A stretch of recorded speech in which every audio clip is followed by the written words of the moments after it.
Okay, in this video I'm going to be using the method of contour integration to evaluate the so-called Fresnel integrals, and these are the integrals from 0 to infinity of sine of x squared and cosine of x squared. And I'm going to use a contour and my function f of z to try and evaluate both of these integrals all in one go. So first of all, I'm going to define f of z to be e to the I z squared, and I'm going to use this contour. It's going to be an eighth of a circle. So if you take one circle and chop into 8 equal pieces, you get this. So how it's going to work is I'm going to start from the origin, and I'm going to go forwards to the point R, and this point R is greater than 0 on the real line, and then I'm going to go round an arc, which I'm calling big gamma, and then once I've reached this point in the complex plane, I'm then going to head all the way back to the origin. Now the angle that this sector is going to make with this arc, the angle that's subtended by the arc, is going to be pi over 4, or 45 degrees, because that's 1/8 of a full turn. An eighth of 2 pi is pi over 4. And I'm going to have 3 separate integrals that arise from this. Obviously I'm going to have the whole contour, but then I'm going to have the integral from 0 to r, the integral over gamma, and then an integral going back. Now because this line from this point here to this point here is going back, in other words in the opposite direction from the line from 0 to r, then the integral is going to have a negative sign. So if you imagine I'm taking let me just draw this. If you imagine I'm taking an integral over this line, or if I were to take this line and I wanted to map that line to this line, then not only would I have to multiply every point on this line by e to the I pi over 4, because you'd have to multiply a point by e to the I theta to rotate it by an angle of theta in the complex plane anti-clockwise. But then I'd also have to think about what would happen to the direction of the ray. So once I've done that, sure, it would be pointing in this direction, but I need to multiply it by -1 to make sure that it's actually got the right orientation. So when I actually write down my integrals, I'm going to have to be very careful about that. So what integrals do I get from this as a result? Well, I'm going to have the integral of the whole contour, which I'm calling c, of f of z dz, and that's going to be equal to the following 3 integrals. That's going to be equal to the integral from 0 to r of f of z dz, plus the integral over gamma, that's the curved bit, gamma, f of z dz. And finally, I'm going to have a negative sign here and integrate over this straight line, which I'm calling L. And that's going to be f of z dz. Now this might be a little bit interesting because I'm not going to be using the residue theorem, nor am I going to be using the estimation lemma, so I think it might be the first video in this series where I don't use either of those things. So let's see how this turns out. Well, first of all, if I look at the poles of my function e to the I z squared, that doesn't have any poles, certainly not inside my contour. So as a result, Cauchy's theorem immediately tells me that the integral over this contour is just going to be 0. So I don't need to use the residue theorem here, this is just 0 by Cauchy's theorem. And I'll provide a link to that in the description box below. Now I want r to tend to infinity, so this integral here is probably going to tend to something useful. So why don't we have a look at this integral first?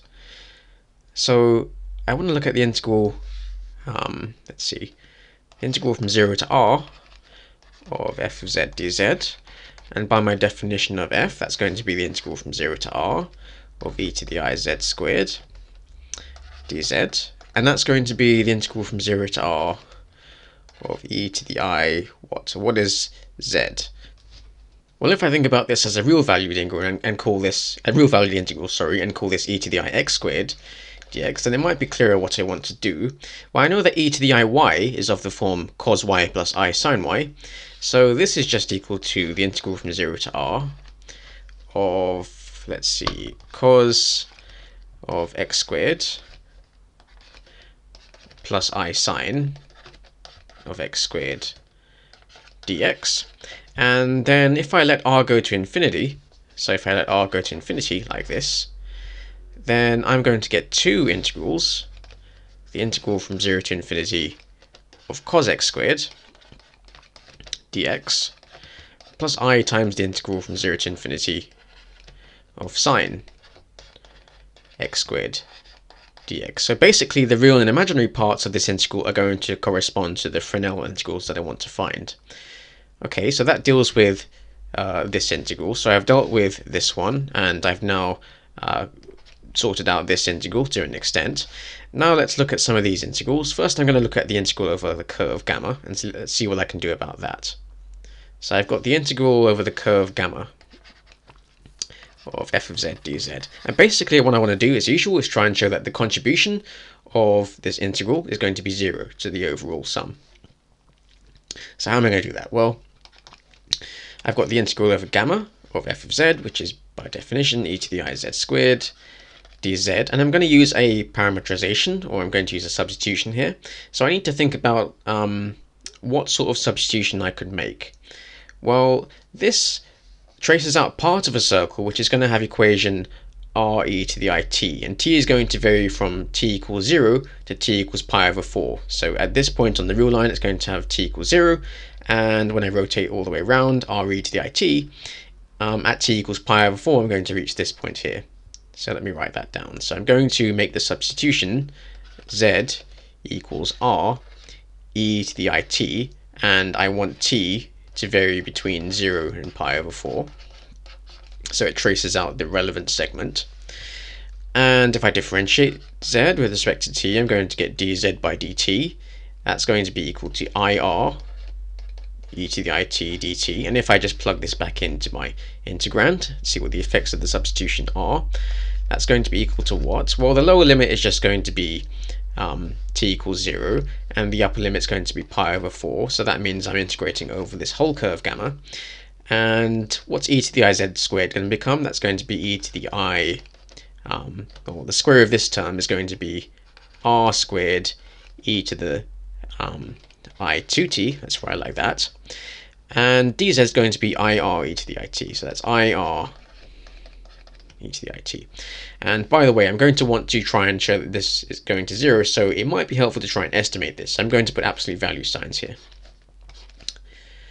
just like that. And you'll see why I'm doing that in a second. So this is going to be dt. Okay, so now what can I do? Oops. Well, first of all, I can pull out the I, because that's just a constant, and that's going to give me what? Well, that's going to give me the absolute value of I times the integral from 0 to pi over 4 of e to the I r squared.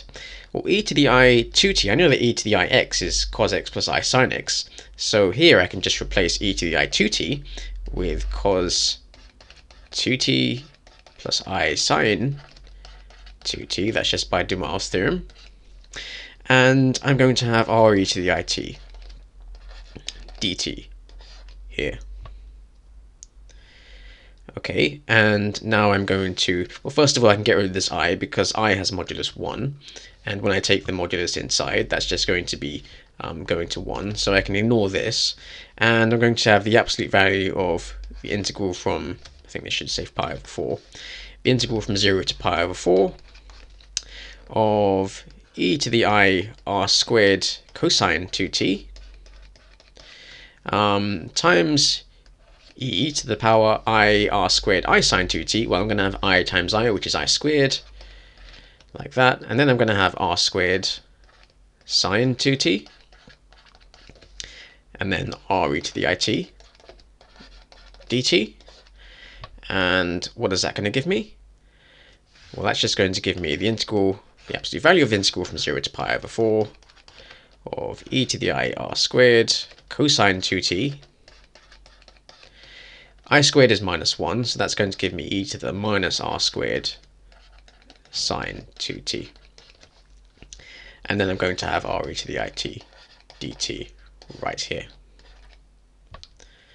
Okay, so now what I'm going to do is I want to use the triangle inequality for integrals, which basically says that I can bring these absolute value signs inside. So I'm going to get the integral, well, this is not equal to, but less than or equal to, the integral from 0 to pi over 4. Let's see, I'm going to have the absolute value, or the modulus of I, e to the I r squared cos 2t, times the absolute value of e to the minus r squared sine 2t, times the absolute value of r e to the it dt. Now I want to have a look at each of these three terms individually before I do anything else.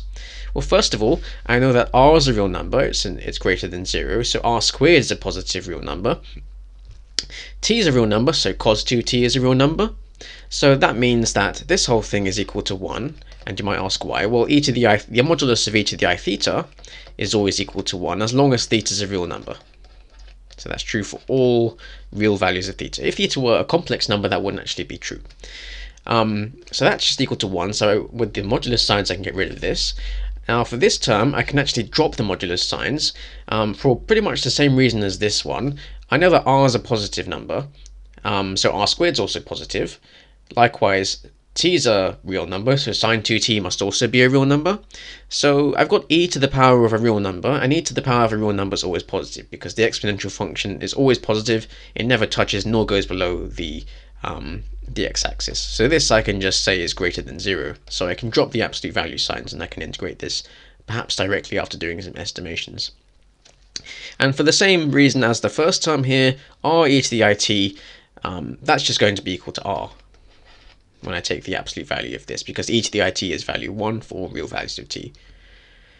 So that's going to give me, well, that's going to be equal to the integral from 0 to pi over 4 of 1 times this thing, which is e to the minus r squared sine 2t times r.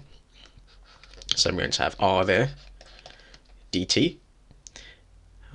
That r was quite small. Let me write it a bit bigger.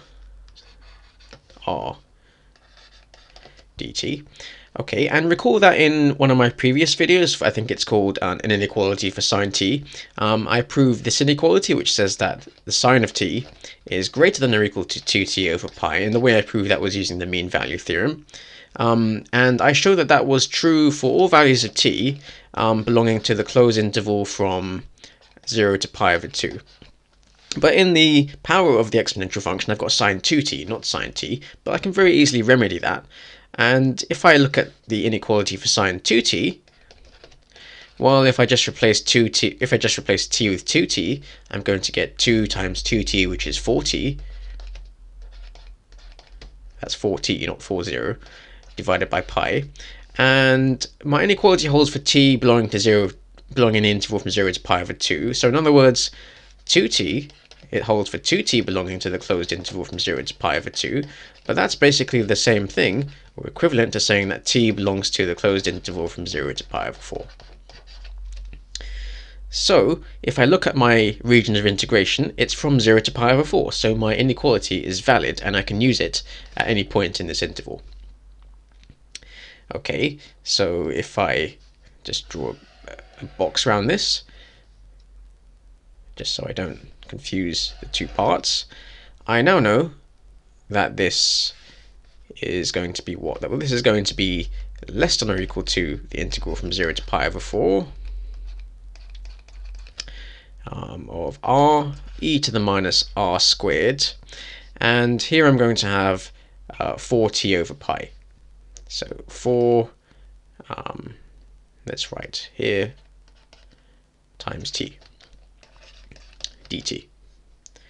Well, this is something I can integrate directly. I think it's probably best if I move all the way down here. And this is something I can integrate directly because it's of the form e to the power of some number times t, and minus r squared 4 over pi is certainly a real number.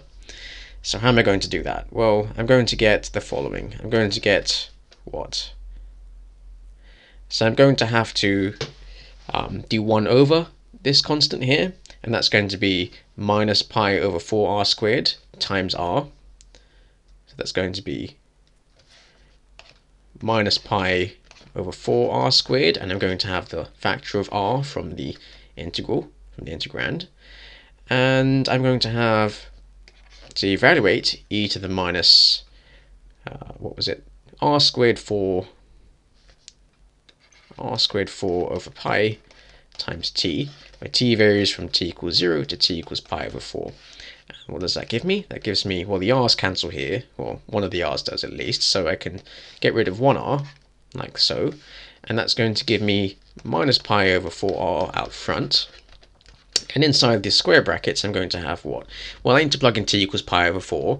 Notice I've got 4 over pi here, so when I multiply that by pi over 4, the 4's and the pi's are both cancel, and I'm just going to be left with e to the minus r squared, minus the lower limit, and that's going to be e to the power some stuff times 0, which is just 1.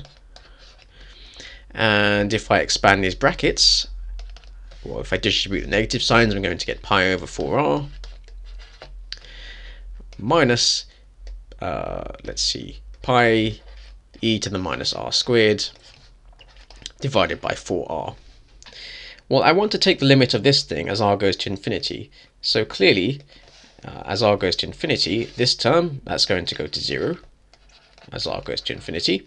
And e to the minus r squared, as r gets very, very large, i.e. goes to infinity, this numerator is going to go to 0, and the denominator is going to go to infinity. So in the top I've got something going to 0, in the denominator I've got something going to infinity, so logically this thing must also go to 0 as r goes to infinity. So this term goes to 0, and this term goes to 0, so this whole thing must also go to 0. So in other words, the contribution of the integral of gamma of f of z dz, that's just going to go to 0 as r goes to infinity. So that takes care of the contribution of the eighth of the circumference of the circle. So in other words, that takes care of this integral because I've just shown that this goes to 0 as r goes to infinity. And now I'm just left with this somewhat trickier integral over L, which is going to be basically over this rotated ray which is facing the origin. So how am I going to do that? Well, let's just set things up. I'm going to have the integral over L of f of z dz, and by the definition of f, that's just e to the I z squared dz. And just like the previous integral over gamma, I'm also going to make a substitution, and the substitution I'm going to make is z equals t e to the I pi over 4. So let's just look at this for a moment and see where this comes from. First of all, if t is a real number, what is the equation of the line z equals t? Well, t is a real number, so that's just going to be a ray along the positive real axis, and I'm going to want to multiply that by e to the I pi over 4 to rotate this ray to this ray. Okay, but I'm starting from this point and I'm going to this point. So I don't want to integrate from t equals 0 to t equals r, but rather I want to integrate from t equals r to t equals 0. Because that's going to take me from the number, well, if I literally write what this point is, it's r e to the I pi over 4. And I want to get from here to here. So the only way I'm going to do that is if I plug in the value t equals r and then t equals 0. Just like that. So that's the reason for the substitution, z equals t e to the I pi over 4. So t is going to vary between 0 and r, but most importantly it's going to start with the lower limit at r, with the upper limit at 0. And when I differentiate z with respect to t, I'm just going to get dz. Well, e to the I pi over 4 is just a constant, so this is going to be, let's see, e to the I pi over 4 dt, which is helpful. And this integral is going to become what? It's going to be equal to the integral from r to 0 of e to the I z squared, and that's going to be e to the power I t squared, e to the I pi over 4 squared, and what's that going to be? Well, I pi over 4 times 2, that's just e to the I pi, that's just I pi over 2. So that's going to give me e to the I pi over 2. And for dz, I'm going to have e to the I pi over 4 dt. So what is e to the I pi over 2 and what is e to the I pi over 4? Well, e to the I pi over 2, first of all, that's just cosine of pi over 2 plus I sine pi over 2, and cos of pi over 2 is just 0. And sine of pi over 2 is just 1. So this is going to give me I. So I'm going to have e to the I t squared times I. So this is going to be equal to I. That was not done very clearly. So this is equal to I. And what about e to the I pi over 4? Well, e to the I pi over 4 in exactly the same way. E to the I pi over 4 is the cosine of pi over 4 plus I times the sine of pi over 4, and cos of pi over 4 is root 2 divided by 2, and sine of pi over 4 is exactly the same value, plus I root 2 over 2. So that helps me somewhat. So this integral here is going to be equal to what? It's going to be equal to the integral. Well, first of all, I'm going to have a factor of e to the I pi over 4. I'm not going to write it in the full root 2 over 2 form yet. So it's going to be the integral from r to 0 of what? E to the it times I, because this term is equal to I. So e to the it squared I squared is minus 1, so that's e to the minus t squared. And is that everything for my integrand? Yes. dt. And what happens to this integral as r goes to infinity? Well, first of all, I want to swap the limits of integration around. So if I swap the limits of integration and multiply everything by minus 1, that preserves the value of the integral. So that's the same as minus e to the I pi over 4 integral from 0 to r of e to the minus t squared dt. And this integral is going to go to, as r goes to infinity, this integral is going to go to minus e to the I pi over 4 times the integral from 0 to infinity of e to the minus t squared. And this integral, as we all know, is the Gaussian integral, taken over the entire real line from minus infinity to infinity. It has value of root pi, but since we're only taking half of the interval, it's just going to be root pi over 2. So this is going to be equal to root pi over 2. And I'll provide a link to how we do this. Basically use polar coordinates, and it's a fairly straightforward process to show this. I'll link you to the Wikipedia article, which basically explains everything you need to know. So this thing is equal to root pi over 2, and that means that I'm going to have minus e to the I pi over 4 times root pi over 2. And if I now plug in my definition, well, not definition, but what e to the I pi over 4 is equal to, it's root 2 over 2 plus I root 2 over 2. And that's going to give me minus root 2 over 2 plus I root 2 over 2 times root pi over 2. And let's see if I can distribute this a little bit. That's going to be equal to negative of root 2 pi divided by 4 minus I root 2 pi over 4. Okay, so that's the last integral taken care of. So I've now taken care of this integral here. I've shown what it evaluates to. So what do I get in total? Well, on the left hand side I'm going to have 0, and what about the integrals in between? So putting it all together, I have what? I've got 0, without the integral on the left was 0 by Cauchy's theorem. What is the first integral? The first integral, if I go way back over here, let's see, I found that it was equal to the integral from 0 to infinity of cosine of x squared plus I times the integral of sine of x squared.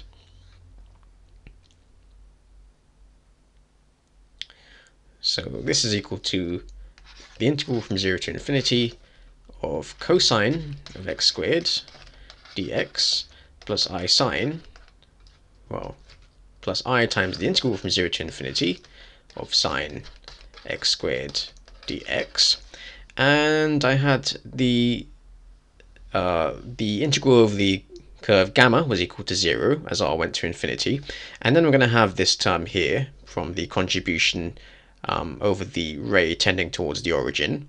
So this is going to be minus root 2 pi over 4 minus I times root 2 pi over 4. Okay, now if I just add both of these negative terms to the other side, or to both sides, I'm going to get root 2 pi over 4 plus I root 2 pi over 4 is equal to the integral from 0 to infinity of cosine x squared dx plus I times the integral from 0 to infinity of sine of x squared dx. And we're basically done at this point, because you notice that if I take real parts of both sides and imaginary parts of both sides, I'm going to solve both of these Fresnel integrals. So in other words, therefore, the integral from 0 to infinity, taking real parts of both sides of the equation, that's just equal to root 2 pi over 4. And if I took imaginary parts, I'd get the other integral. So this is also equal to the integral from 0 to infinity of sine of x squared dx, which I think is quite a nice result. Okay, so that's all we've got time for today. If you liked what you saw in this video, please leave a like, comment, and subscribe. And make sure you stay tuned for more videos just like this. Thanks.